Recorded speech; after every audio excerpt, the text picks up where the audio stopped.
Alhamdulillah, pertama-tama saya sampaikan terima kasih kepada bapak-bapak dan ibu-ibu yang sudah hadir pada pagi hari ini. Terima kasih juga kita sampaikan kepada Takmir Masjid Badrul Rahman, Bapak Salam, dan juga kepada panitia dari BPI yang sudah berupaya menghadirkan kami berdua pada acara ini. Mudah-mudahan kehadiran kita menjadi berkah kita semua. Mudah-mudahan kita tergolong orang-orang yang akan menjadi baik. Di antaranya orang yang akan menjadi baik adalah dipahamkan akan agamanya. Mudah-mudahan kita tergolong dalamnya, mau menghadiri majelis ilmu, kemudian kita dipahamkan agama, sehingga kita menjadi orang-orang yang akan berubah menjadi lebih baik kehidupannya. Baik menurut Allah, bukan baik menurut manusia atau menurut siapapun. Baik, tadi moderator sudah sedikit membuka menceritakan tentang Fajar. Saya menambahkan sedikit lagi bahwa Fajar ini dulu terlahir prematur dalam usia kandungan 7 bulan setengah. Dan alhamdulillah Fajar diberikan kemudahan oleh Allah selesai hafalan 30 juz di usia 4 tahun setengah. Di usia itu biasanya anak-anak kita masih main-main ya. Alhamdulillah Fajar diberikan kemudahan, dan tentu saja bukan prestasi orang tuanya, bukan prestasi gurunya, bukan prestasi siapa-siapa, tapi ini adalah pelajaran dari Allah kepada kita semua, bahwa dengan kondisi keterbatasan ternyata Allah berikan kemudahan. Jadi menghafal Quran itu tidak harus orang yang fisiknya kuat, ada juga orang fisiknya lemah bisa hafal Quran. Ada juga yang tampan, ada juga yang kurang tampan. Ada yang sudah sepuh bisa menghafal Quran juga, tapi ada juga yang sejak masih kecil sudah hafal Quran. Jadi kita semua, jadi kita semua berpotensi bisa menjadi penghafal Quran. Bahkan Allah janjikan bahwa Quran itu dimudahkan untuk kita semua. Karena apa?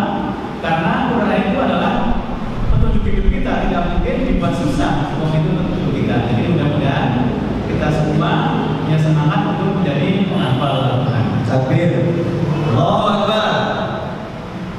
Dan proses menghafal Qurannya Fajar berbeda dengan kita pada umumnya. Kalau kita biasanya belajar dari Iqra, membaca buku, kemudian nyambung-nyambung dari kata jadi kalimat. Fajar alhamdulillah dulu awalnya kita memperdengarkan berontak, kemudian orang tua yang membacakan. Ternyata bukan jadi sebenarnya kami dulu menghafal itu motivasinya untuk sebagai obat, karena lahirnya prematur itu, kemudian kita tidak tahu obatnya dengan apa. Selain kita berikhtiar dengan tim dokter yang merawat secara medis, kami orang tuanya memperyakinkan bahwa Al-Quran adalah asyifa. Kemudian di tiap hari selain digunakan berontak, kami berdua membacakan satu juz. Alhamdulillah selain menjadi obat, seperti kita lihat Fajar penampilannya seperti yang ada di depan ini, karena yang banyak dulu dokter menyampaikan bahwa akan terjadi banyak masalah jauh lebih berat daripada ini. Ternyata kita lihat penampilan seperti yang ada di depan ini, dan bahkan Qurannya bukan hanya sebagai obat, tapi juga bahkan nempel, bisa dihafal, dan alhamdulillah itu menjadi berkah untuk kami sekeluarga. Mudah-mudahan juga lebih luas lagi dari keberkahan untuk seluruh umat Islam insyaallah. Baik, jadi untuk menghasilkan generasi penghafal Quran yang sejak dini, diantaranya kita memerlukan lingkungan yang positif. Lingkungan positif diantaranya kita bagi menjadi lingkungan fisik yang bersifat kebendaan, tapi juga ada lingkungan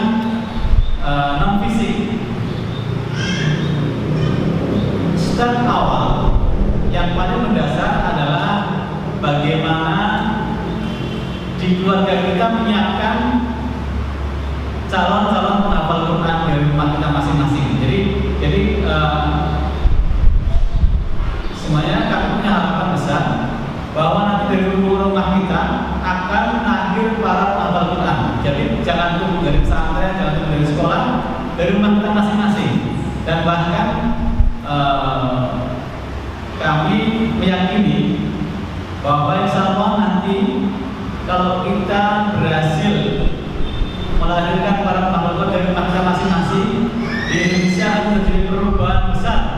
Ada percepatan sehingga negeri kita akan segera mencapai tujuannya sebagai negeri yang baldatun, thayyibatun, walaupun ghafur insyaallah.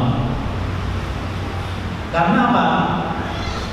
Para pemimpin negeri kita hari ini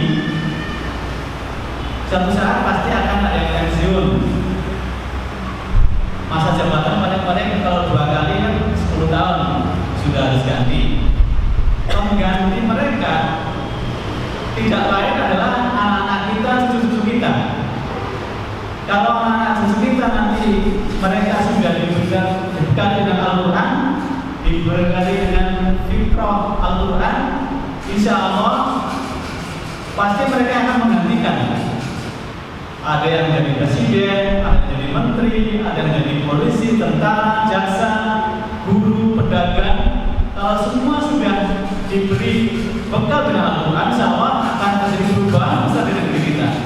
Dan ada percepatan, selain berubah menjadi lebih baik, juga ada percepatan sehingga insya Allah kita akan segera mendapatkan tadi negeri kita sebagai negeri yang baldatun, thayyibatun, walaupun ghafur. Di antaranya lingkungan yang perlu kita bangun ketika ingin melahirkan anak-anak penghafal Quran sejak sini adalah kedua orang tuanya. Kedua orang tuanya perlu menyiapkan apa? Jadi di awal kami dulu berdua sejak awal pernikahan berjanji, berikrar bahwa akan mendidik anak-anak dengan Al-Quran. Jadi itu start awalnya. Makanya kalau Bapak Ibu yang siap-siap akan ingin membangun keluarga dan anak-anak Quran di rumah, insya Allah kita bisa mulai dari situ. Kita membuat komitmen bersama. Kalau yang dulu belum sempat, sekarang masih ada kesempatan. Sebelum melahirkan anak, sebelum hamil, berkomitmen suami istri akan mendidik anak dengan Al-Quran. Jadi walaupun sekarang masih keterbatasan, belum banyak ilmu, masih banyak kesempatan untuk belajar. Kesempatan kita berubah banyak, apalagi ini saya lihat masih muda-muda, masih usia produktif. Mari kita perbaiki niat kita berumah tangga di awalnya, insya Allah dengan sama-sama berikrar akan mendidik anak dengan Al-Quran. Baik, setelah itu tidak cukup hanya dengan niat saja, harus juga disertai dengan usaha. Usahanya diantaranya kalau kita berdua, orang tuanya adalah tadi setelah berikrar kemudian belajar Al-Quran, mulai cari ilmu, cari guru, cari belajar di mana-mana. Dan selain itu kita juga perlu menyiapkan media pengganti untuk anak-anak kita. Media pengganti itu apa? Karena sekarang kebanyakan siaran televisi, tontonan-tontonan itu berisi hiburan kebanyakan. Hiburannya masih sebagian besar kandungannya kurang baik, betul? Setuju nggak? TV kita masih lebih banyak tontonan daripada tontonan. Setuju? Masih lebih banyak sinetron daripada kajian, betul? Dan yang ratingnya tinggi kan itu sinetron dan sejenisnya. Nah, kita harus punya media pengganti karena pasti anak-anak kita ingin nonton televisi. Kalau nggak di rumah nggak televisi, tetangganya ada televisi. Sekarang ada lagi gadget kita. Kita bisa lihat apa saja di situ. Nah, kita harus menyiapkan anak-anak kita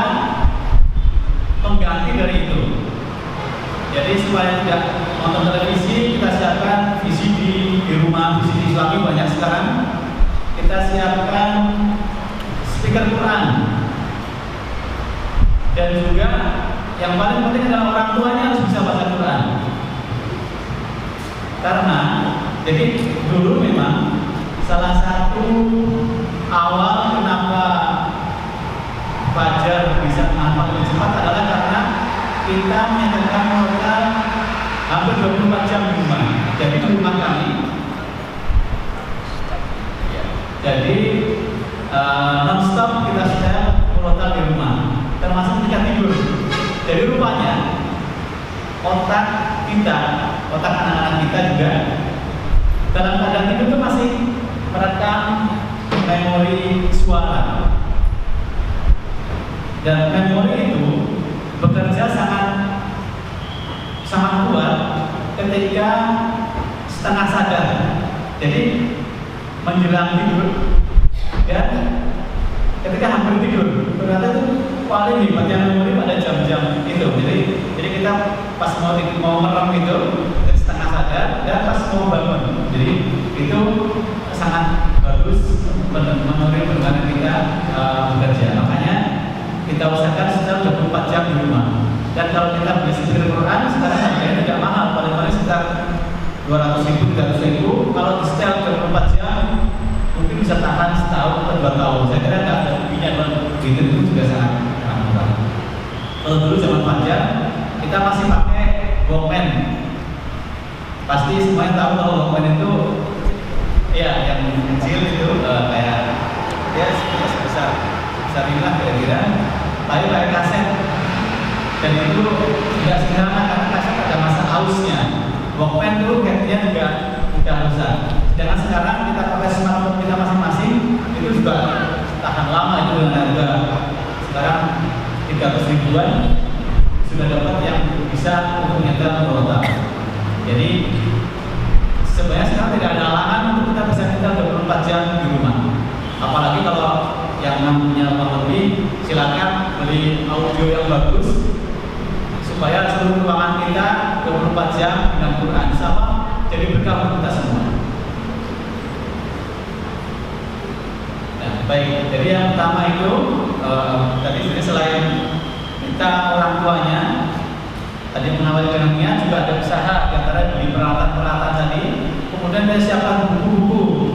Jadi di rumah kita orang masih banyak yang suka majang-majang perhiasan-perhiasan, masa kunci-kunci di ruang tamu biasanya pasang kunci, pasang apa yang mahal-mahal di depan. Padahal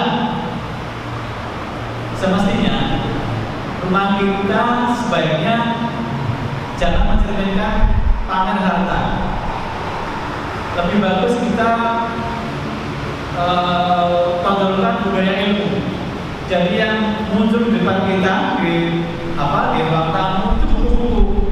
Jangan pamer barang-barang mewah-mewah. Lebih bagus ruang depan, ruang tamu ada rak buku, ruang tengah ada rak buku. Itu yang salah satu kita lakukan di rumah kita. Jadi di mana-mana buku.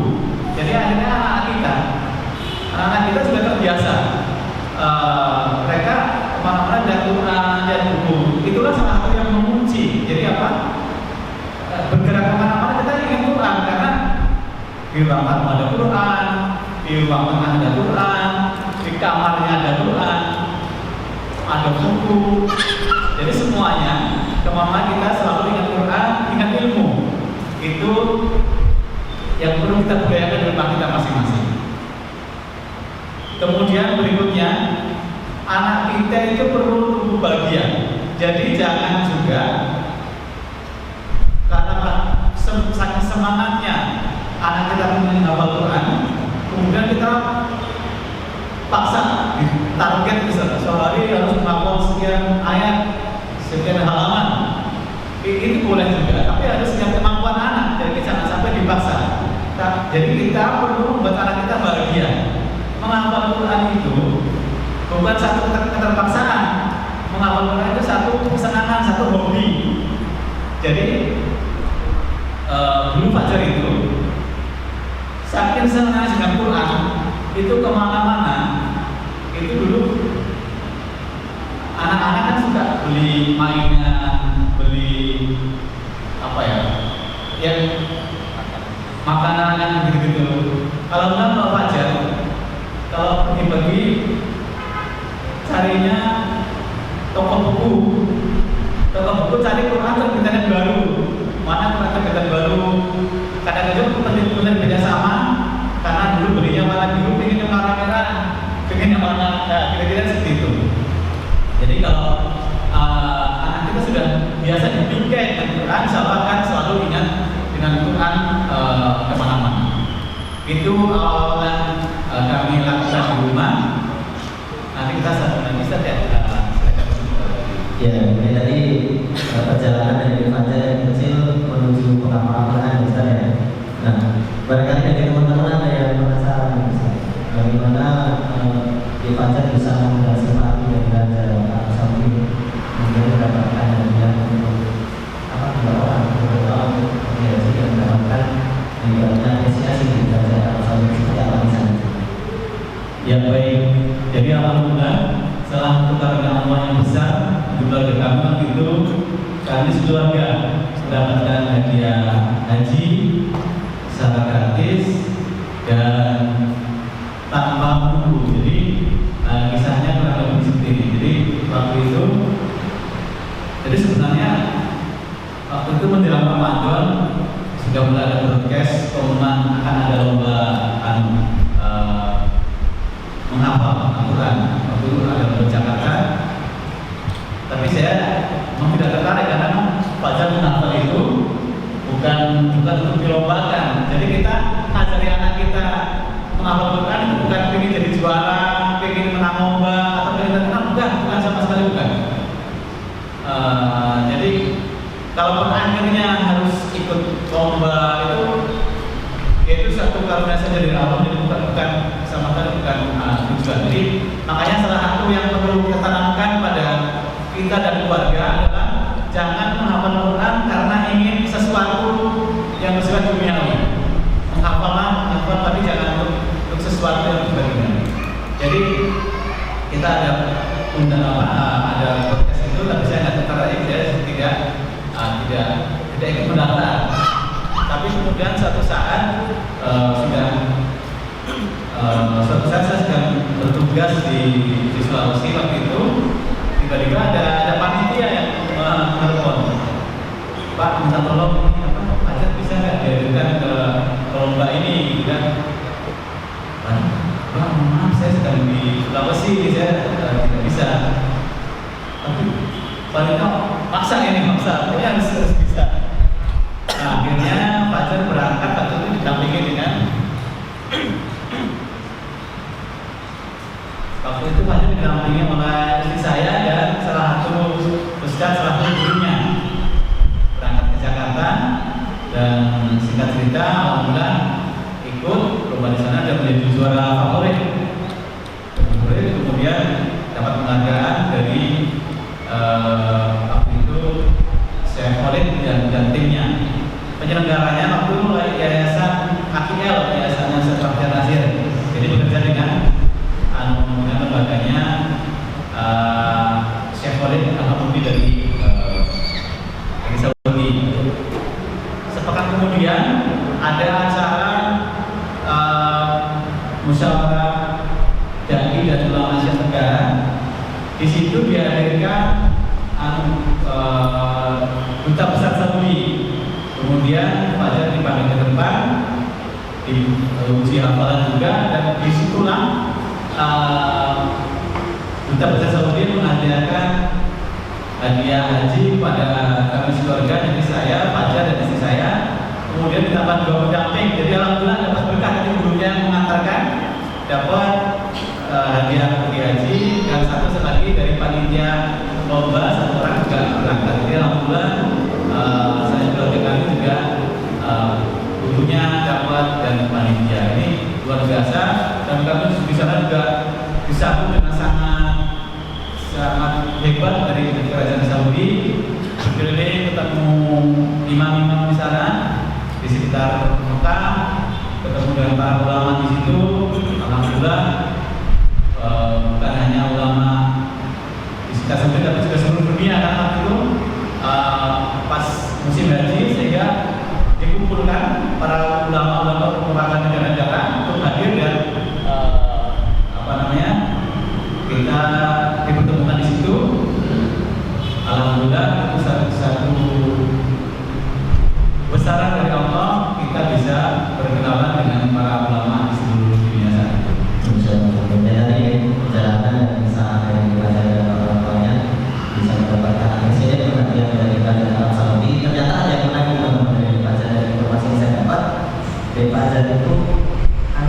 yang nggak suka ke sekolah misalnya.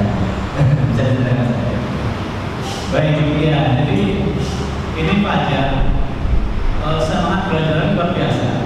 Jadi kalau anak-anak pada umumnya, kalau libur itu senang kan? Jadi apa namanya? Jadi belajar itu capek, pengen libur, pengen istirahat, pengen libur. Kalau Fajar ini termasuk dia berbeda. Jadi justru dia pengen belajar terus. Kalau bukan hanya libur, bahkan jam pelajaran kalau gurunya nggak hadir itu bagi dia itu menyesal. Kok nggak bisa hadir gurunya? Sebaiknya ya, sekarang. Iya.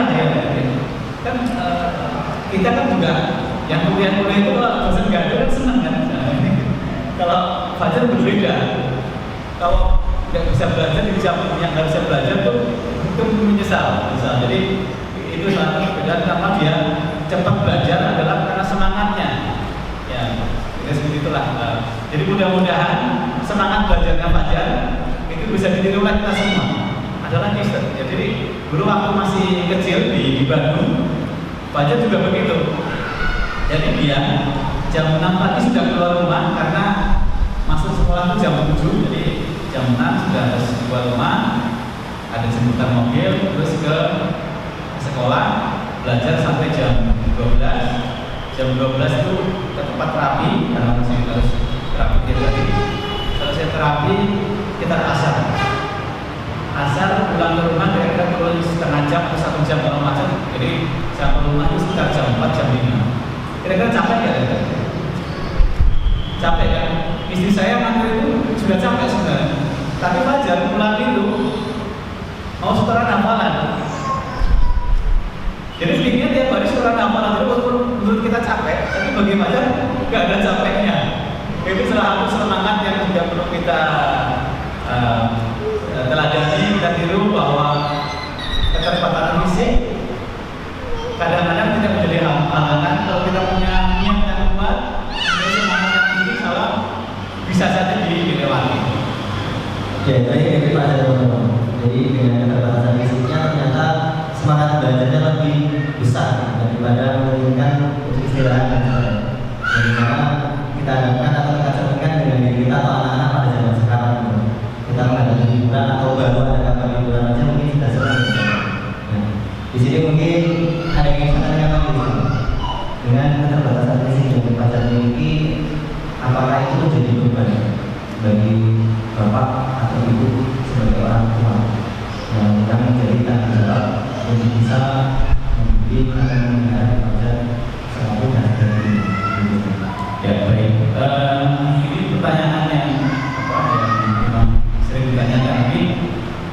Jadi orang-orang banyak berpikir bahwa ini anak kan urusnya saja sudah repot, apalagi suruh hafalan. Karena kan anak-anak yang normal itu banyak yang disuruh susah gitu kan. Nah yang jadi pada Fajar malah sebaliknya. Jadi sebenarnya kita orang tua itu malah sebenarnya malah belajar dari Fajar malah ya. Jadi kalau kita berpikir jadi susah malah Fajar jadi mudah. Salah satu kuncinya adalah penerimaan. Jadi ketika kita sebagai orang tua menerima anak kita seperti adanya, insya Allah semuanya Allah nanti semua yang atur. Dan kita juga meyakini bahwa tidak ada ciptaan Allah yang cacat. Semua yang diciptakan oleh Allah adalah sempurna. Kita saja kadang salah menilai. Makanya itulah salah satu yang perlu kita yakini bagi para orang tua yang punya anak ABK adalah kita meyakini bahwa semua anak kita sempurna dan semua anak kita adalah istimewa. Tinggal kita justru tugas orang tuanya menemukan di mana titik keistimewaan anak kita. Keberhasilan kita adalah menjadikan anak-anak kita anak-anak yang hebat, anak-anak yang sempurna tadi, anak-anak yang punya bakat, dan dia harus menjadi anak-anak yang lebih soleh daripada orang tuanya. Salah satu kunci keberhasilan kita jika punya anak-anak yang ABK. Ya, tadi dari Bapak Jokowi yang lagi. Kalau ini saya bertanya lagi, kita sebagai seorang muslim kan terlebih sebagai seorang laki-laki, dan di Fajar juga ada seorang laki-laki yang telah bertumbuh menuju dewasa.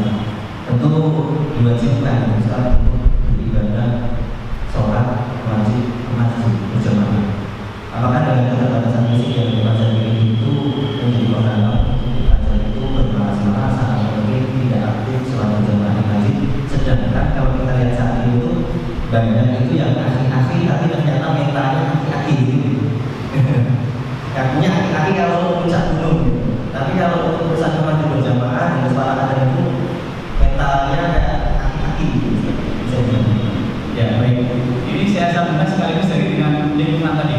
Jadi melanjutkan apa yang tadi, bahwa salah satu kunci itu adalah keteladanan orang tua. Jadi kalau ingin anaknya hafal Quran, orang tuanya harus memberi contoh, semangat menghafal, semangat sholatnya ke masjid. Jadi dengan kita membiasakan, jadi sejak bayi kita sudah kita biasakan Fajar biasa ke masjid.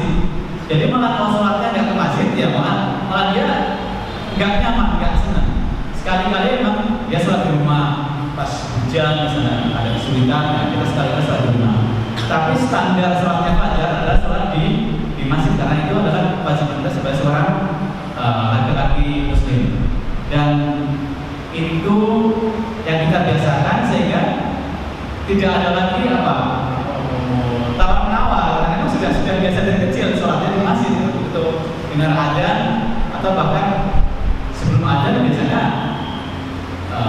kalau kita lagi di perjalanan dia sudah nanya ini sudah jam berapa, kita sholat di mana, kita ini jamaah ya. Jadi itu sudah menjadi keseharian kita, itu yang kita lakukan sehingga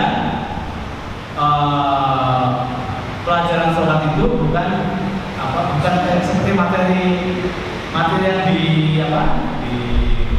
diajarkan di kelas, tapi menjadi kebiasaan hari-hari sehingga menjadi ringan karena tidak menjadi sesuatu yang formal, tapi menjadi kebiasaan kita dari hari.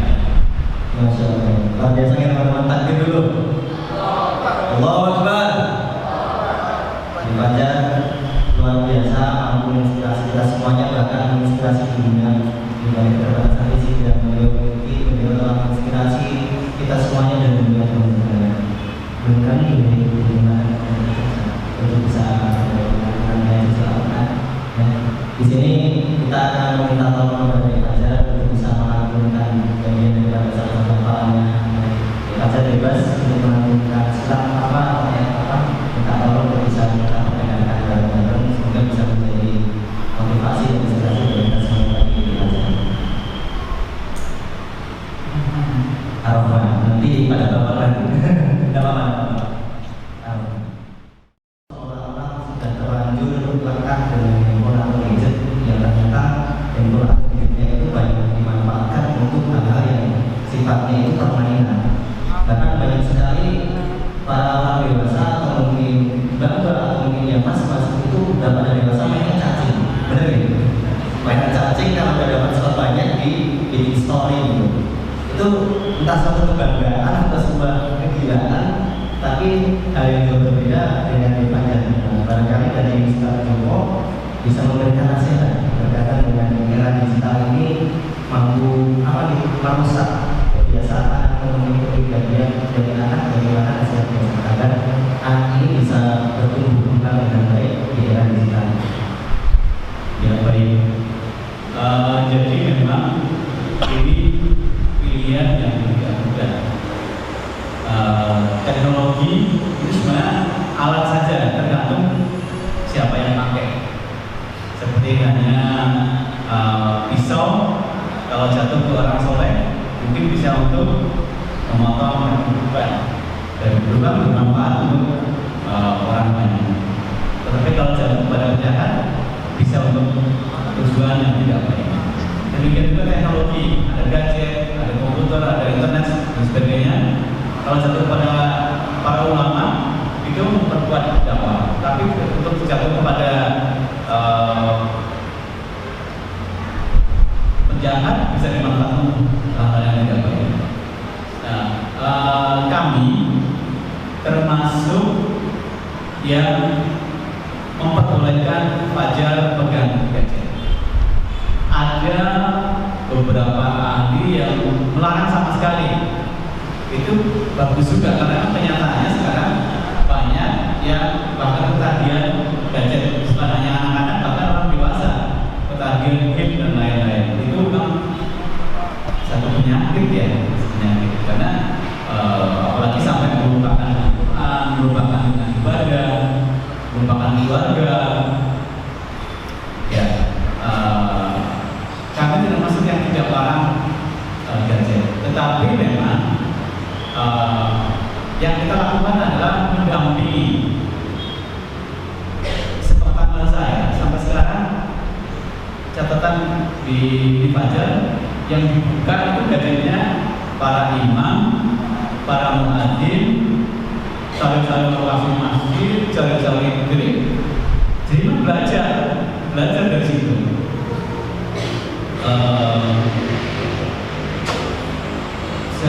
Dan bahkan ada salah satu yang menjadi kelebihan Fajar, di antara beliau adalah tahu suara imam-imam di Masjidil Haram dan Masjid Nabawi. Jadi ketika misalnya bisa juga YouTube muadzin misalnya, muadzin yang Masjidil Haram misalnya, karena yang ada dari subuh pagi siapa, misalnya dinyalain Fajar tidak tahu namanya siapa muadzin.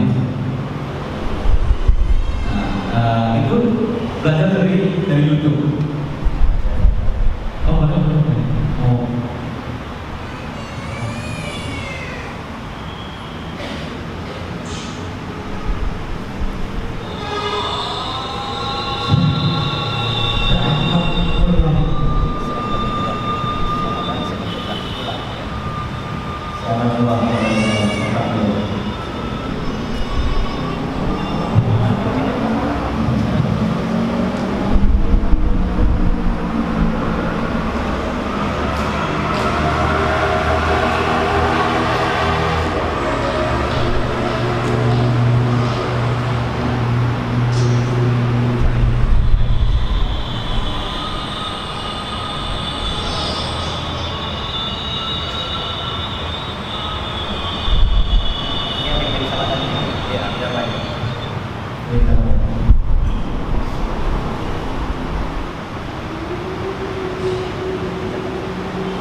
Ya, jadi salah satu ini juga saya juga kaget malah. Jadi ketika umroh kemarin kami berdua di Masjid Nabawi, saya tuh baru tahu kalau adin dengan yang iqomah itu betul orang yang sama. Saya pikir selalu sama, ternyata enggak. Baca tahu ini yang ada saya siapa, yang komatnya siapa, karena orang-orang berbeda. Masya Allah, saya juga baru tahu di situ malah. Nanti kan sebagai orang tuanya juga kadang-kadang kaget dengan apa yang sudah belajar dengan YouTube-nya itu. Ya alhamdulillah ternyata banyak yang bisa dipelajari.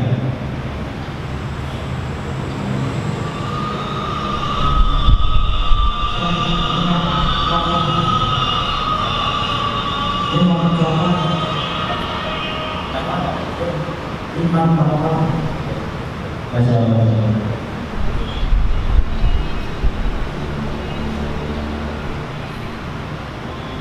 Ya, demikian tadi salah satu bagian yang dipelajari dari muadzin Masjidil Haram.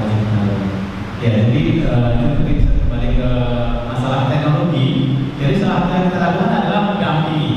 Jadi memang kadang-kadang orang tua akhirnya jebol anaknya itu karena apa? Dibelikan gadget, dibelikan pulsanya, tapi nggak ditungguin, akhirnya dia buka kemana-mana dan nggak terkontrol. Makanya saya menyarankan kalau yang orang tuanya nggak siap mendampingi, mendingan tidak usah dibelikan gadget. Tapi kalau membolehkan gadget, orang tuanya harus siap mendampingi. Ya, jadi kuncinya itu.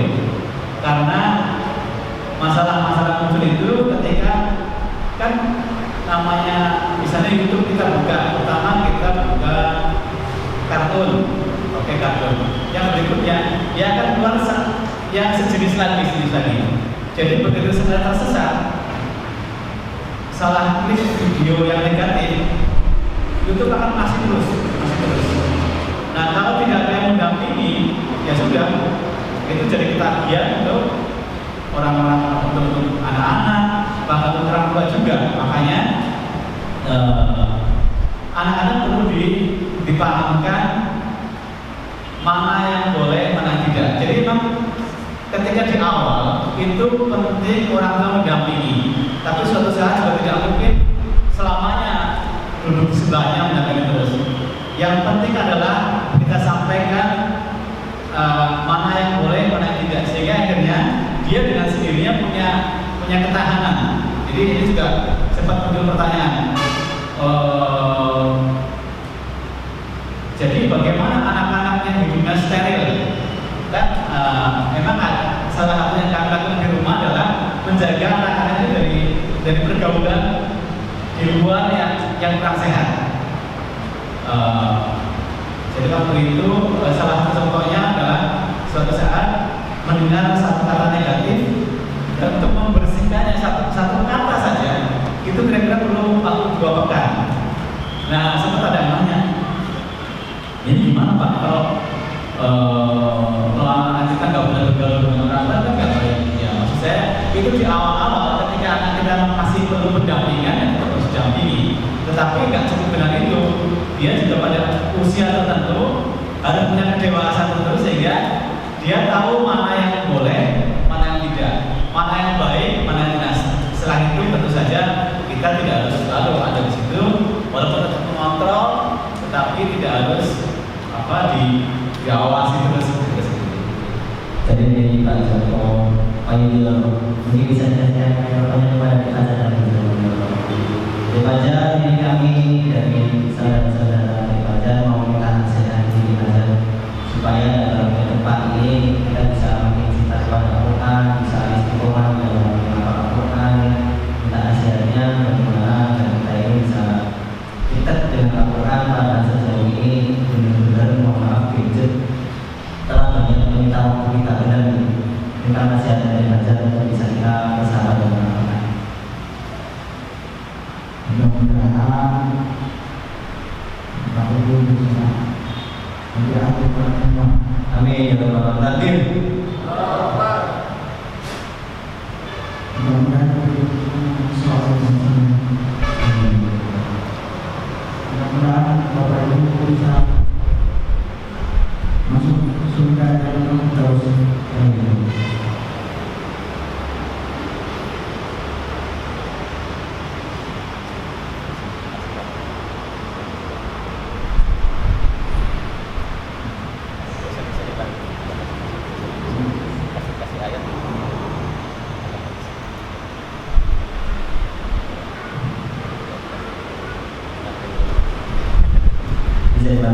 Ya, jadi kadang-kadang Fajar kadang-kadang bisa diminta menyampaikan satu ayat atau satu hadis, kadang-kadang nanti kita tadi dari celahnya pas tadi.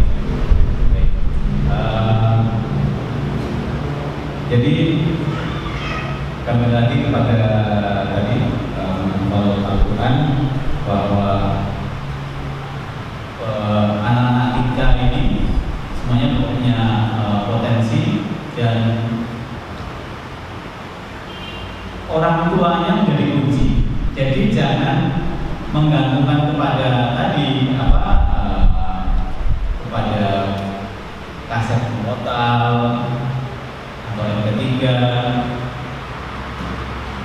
apalagi mengajukan pada tetangga atau dengan gurunya.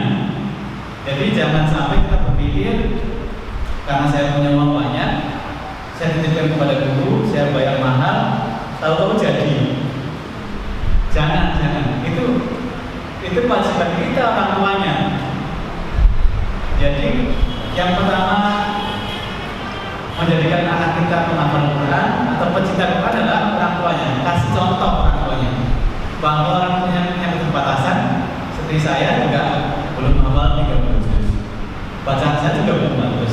Maka saya menambah cari guru, cari pesantren, cari ulama yang bisa jadi referen. Itu kewajiban orang tuanya. Tetapi awalnya harus dari orang tuanya. Setelah itu baru titip kemana-mana sesuai dengan keahliannya, karena kita akan butuh orang lain yang masuk. Dan kita juga perlu lingkungan. Jadi kami membiasakan, kami berpendapat bahwa menghafal Quran itu bukan urusan pribadi-pribadi, tapi adalah urusan jamaah. Harus ada komunitas. Kita harus punya tetangga, punya teman-teman, grup-grup kecil-kecil para penghafal Quran. Jadi akhirnya apa? Anak kita main tetangga juga sama, mereka senang baca Quran. Kita silaturahim ke saudara, di sana juga sudah punya pemikiran sama, ingin menghafal Quran. Akhirnya kan apa? Kita main kemana-mana itu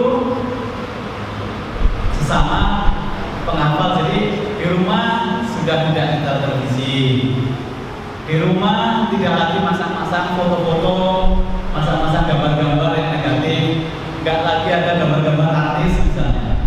Itu salah satu yang kita lakukan adalah berjamaah cari komunitas, sehingga kalau suatu saat kita sedang down, sedang futur, ada teman kita yang mengingatkan, ada saudara kita yang memberi kita semangat lagi, ada tempat pengajian yang mencas energi kita, ada banyak sumber-sumber ilmu yang ketika kita sedang kurang ditambah lagi, dicoba lagi supaya menjadi powerful lagi. Ya, mungkin tadi salah satu nasihat dari Bapak